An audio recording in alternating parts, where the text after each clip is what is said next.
गेले 11 दिवस आपण गणपती बाप्पाची मनोभावी पूजा केल्यानंतर आज अनंत चतुर्थीचा दिवस उगवलेला आहे। आज अनंत चतुर्थी दिवशी लाडक्या बाप्पाचं विसर्जन करण्यात येत आहे। आता आपल्यासोबत स्वराज्य ग्रुपचे सर्व पदाधिकारी आणि कार्यकर्ते आहेत, त्यांच्याकडून आपण अधिक माहिती जाणून घ्या। सागरदा, काय सांगाल, आज गणपती बाप्पाचं विसर्जन करताय, गेले 11 दिवस आपण गणपती बाप्पाची मनोभावी पूजा करत होता, काय प्रतिक्रिया, आपले काय भावना आहेत? गेले 11 दिवस आमच्या मंडळाच्या वतीनं भावपूर्ण वातावरणात दररोज सकाळी संध्याकाळी महाआरती करून ह्या आरतीमध्ये गल्लीमध्ये सर्व कुटुंब सहभागी होतात। भाव चांगल्या एक भक्तिमय वातावरणामध्ये गणेशोत्सव केला। आज आम्ही बाप्पाला निरोप देत आहोत। आज आम्हाला एक जड अंतकरणावरून आम्ही एक बाप्पाला भावपूर्णमध्ये निरोप देत आहोत की पुढच्या वर्षी लवकर या, कारण की ते 11 दिवस आम्हाला असं वाटतं की आज दररोज आपल्याला गणपती असावा, अशा पद्धतीने एक धार्मिक वातावरण आपल्या गल्लीमध्ये तयार झालेलं।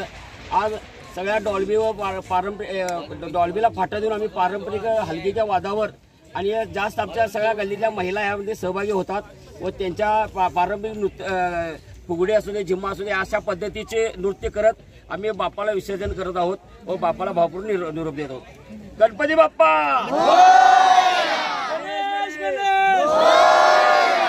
ओके, तर आता आपल्यासोबत हे स्वराज्य ग्रुपच्या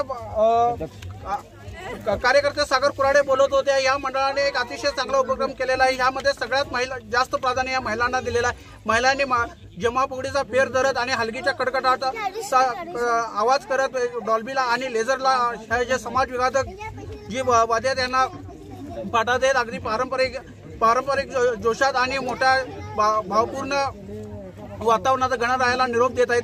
त्यामुळे स्वराज्य ग्रुपची ही जी मिरवणूक आहे ती गडिंग्लजमध्ये लक्षवेधी अशी ठरलेली आहे। सत्यवार्ता न्यूजसाठी धनंजय शेटके, गडिंग्लज। त्याचबरोबर सत्यवार्ता न्यूजच्या लेटेस्ट बातम्या पाहण्यासाठी सत्यवार्ता न्यूज या आमच्या YouTube चॅनलला लाईक करून सबस्क्राईब करायला विसरू नका। धन्यवाद।